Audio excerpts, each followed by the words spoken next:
Wan makhul dari makhul. Qala berkata makhul, qala berkata Nabi, berarti bersabda Nabi. Nabi bersabda. Yaqulullahu ta'ala, Allah berfirman, berarti ke hadis qudsi. Hadis qudsi kan kita tahu, perkataan Nabi tapi membawa firman Allah atau membawa perkataan Allah. Jenengane nek nang istilah bahasa hadis, jenengane hadis qudsi. Nabi ngomong tapi kemudian Allah berkata. Sebagaimana di hadis ini, yaqulullahu ta'ala, Allah Subhanahu wa taala berfirman. Allah berfirman, ya bana Adam, wahai anak keturunan Adam, kalimat gue gampangane wahai manusia. Qad an'amtu 'alaika ni'man hidama. Sesungguhnya Allah Subhanahu wa taala telah memberikan kepadamu wahai manusia dengan nikmat yang besar. Kalimat gue. Sampai-sampai la tuhsina dadha, sampai kalian semuanya itu tidak akan pernah bisa menghitung nikmat-nikmat itu. Sampai nekon ngitung nikmat-nikmat yang telah diberikan oleh Allah, kita tidak akan mampu. Yang mana silakan jenengan catat tiba nikmatnya Allah, jenengan tidak akan pernah selesai menghabiskan untuk menghitung nikmat-nikmat Allah Subhanahu wa taala. Karena saking akeh, saking banyaknya nikmat Allah yang kemudian kita terima, sehingga sampai-sampai kita tidak bisa menghitungnya. Bayangkan saja mulai dari jemari misal. Jemari kan bisa seperti ini, bisa seperti ini, bisa seperti ini, bisa seperti ini, bisa seperti ini, bisa seperti ini, bisa seperti ini, dan yang lain-lain. Masya Allah. Ini saja salah satu dikurangi, ya sudah. Seakan-akan kemudian kita tidak bisa hidup dengan sebagaimana normalnya. Maksudnya seperti itu. Masya Allah kalau seandainya kita berbicara masalah nikmat Allah. Sehingga kata Allah, aku telah memberikan nikmat kepada manusia dengan nikmat yang banyak atau yang besar. Kalian semuanya itu tidak akan mampu untuk menghitung nikmat-nikmat itu. Wala tuti'uku sukraha. Dan kalian semuanya juga tidak akan mampu untuk mensyukuri nikmat-nikmat itu semuanya. Dewek nekon bersyukur terhadap nikmat-nikmat Allah yang saking banyaknya juga tidak akan mampu sempurna bersyukurnya. Kita tidak akan sempurna dalam berbicara masalah syukur terhadap nikmat. Itu yang maksudnya. Wa inna mimma an'amtu 'alaika, karena sesungguhnya itu nikmat yang aku, di antara nikmat yang telah aku berikan kepadamu, anja'altu laka 'ainaini, aku menjadikan kepadamu yaitu dua mata yang bisa melihat dengan dua mata itu. Di antaranya nikmat sing aku wehi, kata Allah, panjenengan adalah dua penglihatan, dua pandangan, yang dimana dengan dua pandangan itu sampean kita semuanya bisa melihat. Lantas kata Allah, wa ja'altu lahuma ghidha'a, sampai aku Allah juga menjadikan kelopak, meripat tapi disuguhi kelopak. Kelopaknya apa tujuannya? Kelopak kan berarti ini yang gunanya nggak nutup, sampean seperti ini tutup seperti ini, namanya kelopak. Nah, Allah sekaligus menciptakan pandangan, yaitu memberikan nikmat kepada manusia wujudnya pandangan sekaligus kelopaknya, karena memiliki tujuannya adalah fangdur bingainika illa ma ahlaltu laka, maka lihatlah apa yang telah aku halalkan untukmu. Jadi sampean kon belum perkara sing halal. Nek sesuatu sing ora halal kalau pakai kon nutup. Nah, aja kebalik. Ngaji malah ditutup. Aduh, kok begitu kamu ngaji buka HP malah dibuka. Aduh. Gitu. Gitu kan? Kebalik ya. Masa. Ya kan? Astagfirullah. Nah, ini kalau dalam hadis ya. Beberapa petunjuk hadis Nabi terkait masalah pandangan. Maksudnya terkait masalah mata. Zina itu bisa dilakukan oleh anggota badan apapun termasuk mata. Sehingga Rasulullah Sallallahu Alaihi Wasallam bersabda dalam sebuah hadis. Rasulullah yang ngomong nang hadis terkait masalah hal itu. Rasulullah bersabda di dalam hadis, kata Rasulullah, kutiba ala bani Adam, telah dituliskan untuk anak Adam, nasibuhu minaz zina, bagiannya untuk berbuat zina. Kata Rasulullah, telah ditetapkan bagi manusia, yaitu bagian untuk manusia itu perbuatan zina. Kalimat ayat mudriku dalik la mahalah. Sampai-sampai kemudian manusia seakan-akan susah untuk menghindarnya dan pasti mendapatkannya. Dewek orang bakal bisa murni, bisa ngindari semuanya orang mungkin.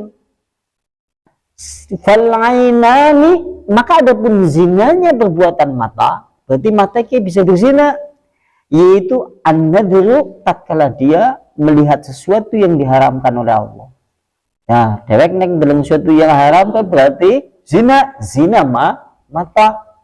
Sampai coba menjenengan perhatikan, hari ini berapa kali atau mungkin sudah jutaan berapa kali kemudian pandangan kita dipergunakan untuk melihat sesuatu yang diharamkan oleh Allah. Anak HP coba. Tapi kadang-kadang kita tujuannya buka apik, ning seliweran iklannya akeh, sidane ngeklik. Ini sering ya. Ya, artinya dalam perkara permasalahan ini manusia seakan-akan terjebak dalam semuanya itu, susah untuk mensyukuri nikmat berupa pandangan dipergunakan murni 100% go keridhaan Allah Subhanahu wa taala. Tapi kadang-kadang manusia terjebak pada perbuatan zina mata, yaitu dengan melihat. Malah disengaja. Sampai kelingan zaman nom bensin tukang ngintip. Ya kan dia seperti itu. Kenyataannya kan memang kehidupan manusia seperti itu. Ini ada kisah. Dulu ini ada seorang ulama, dia hidup di tenda. Mungkin saya pernah hikayatkan kepada antum-antum. Tapi ini ada kaitannya dengan permasalahan ini. Perlu kemudian kami hikayatkan kembali. Dulu ada seorang ulama hidup di tenda. Tatkala kemudian hidup di tenda, dia hanya hidup dengan yaitu anaknya yang usianya kisaran usia 9 tahun. Tapi ulama tersebut keadaannya sudah tangannya buntung, kakinya sudah lumpuh, pandangannya juga sudah hilang atau sudah buta. Tapi kemudian suatu saat ada seorang musafir melewati tenda itu. Begitu melewati tenda itu, musafir itu takjub, kagum terhadap laki-laki yang ada di tenda itu yang dalam keadaannya buntung, lumpuh, buta pula. Tapi ucapan lisannya senantiasa berkata seperti ini. Alhamdulillahilladzi fadalla alaya. Segala puji bagi Allah Subhanahu wa taala yang telah melebihkan aku dibandingkan manusia lainnya. Bagaimana dikir, ya Allah, segala puji bagimu ya Allah yang telah melebihkan aku dari sekalian manusia yang ada di belahan dunia ini. Musafir kan gumun, kayak wong buntung, wong lumpuh, wong buta, ngene dikiran kok gue. Segala puji bagi Allah yang melebihkan yaitu diriku atas sekalian hamba. Kalimat jadi apa sih yang dheweke janjane dibanggakan, wong nyatane dheweke lumpuh, kemudian juga kakinya lumpuh, kemudian tangannya juga buntung, penglihatannya juga sudah buta. Lantas kemudian musafir itu mendekat, kemudian bertanya kepada laki-laki yang buta itu, ya fulan, aku ingin bertanya kepada Anda. Tadi tatkala kemudian aku perhatikan lisan Anda senantiasa bergerak untuk mengucapkan kalimat segala puji bagi Allah yang melebihkan diriku. Ya aku tanyakan kepadamu, apa sebetulnya yang kau syukuri itu katanya? Bukankah aku melihat engkau dalam keadaan yang serba berkurang? Tanganmu buntung, kakimu kemudian lumpuh, dan kemudian pandanganmu telah buta. Sebetulnya apa yang kau syukuri itu? Lantas kemudian dia berkata, aku mau menjawab pertanyaan itu, tapi tolonglah, aku memiliki anak. Usia kisarannya itu 9 tahun. Tapi beberapa hari ini dia belum pulang. Sementara dialah permata hatiku. Dialah yang membutuhkan aku tatkala aku sholat.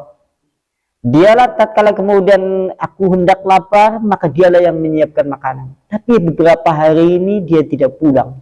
Tolonglah si fulan, carikan anakku. Nanti aku akan jawab pertanyaanmu. Bukankah engkau mengetahui keadaanku yang seperti ini? Tidak mungkin kemudian aku berjalan ke sana kemari untuk mencari anakku. Lantas oleh musafir itu bunga goleti anaknya. Sampai ke ujung padang pasir, ke sana kemari, akhirnya kemudian dia menemukan. Tetapi menemukan bocah yang tubuhnya sudah dicabik-cabik oleh hewan buas. Lantas kemudian musafir itu meneteskan air mata. Dheweke terus ngomong nang ati, aku ki ngomong wong sing nang tenda si kepriwe ya. Kayak wonge buta, buntung, lumpuh pula, duwe anak siji tok sing jokane ngopeni dheweke. Siki sementara anaknya mati. Aku ngomong kepriwe iki. Karena aku yakin dia pasti anaknya. Wong dilihat dari ciri-cirinya itu nampak. Dan tubuhnya sudah menjadi beberapa bagian karena dimakan oleh hewan buas. Dan pada saat itu juga sudah hampir dipenuhi oleh kedatangan yaitu burung-burung bangkai. Kemudian dia meneteskan air mata sambil menuju tenda. Begitu menuju tenda, lantas kemudian setelah itu kemudian dia duduk mengawali pembicaraan. Wahai si tua katanya, wahai bapak yang ada di tenda, sungguh aku telah menemukan anakmu. Tapi engkau tahu, bukankah anakmu itu adalah titipan dari Allah?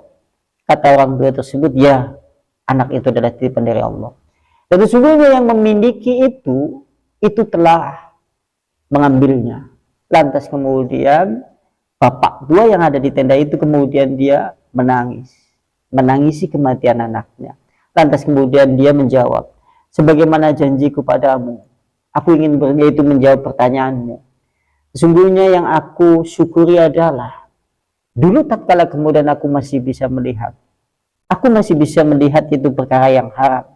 Maka tatkala kemudian Allah mencabut pandanganku, maka Allah seakan-akan memberikan nikmat yang besar.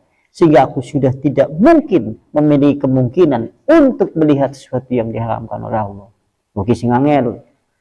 Dan tatkala kemudian aku hari ini kemudian tanganku telah buntung, aku bersyukur.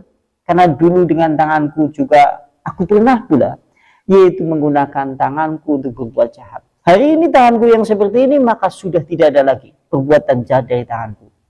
Kemudian kakiku lumpuh, kemudian hari ini aku bersyukur pula. Karena dulu sering pula kakiku untuk melangkahkan menuju sesuatu yang diharamkan oleh Allah. Hari ini aku sudah tidak lagi melangkahkan kaki karena aku sudah tidak bisa berjalan.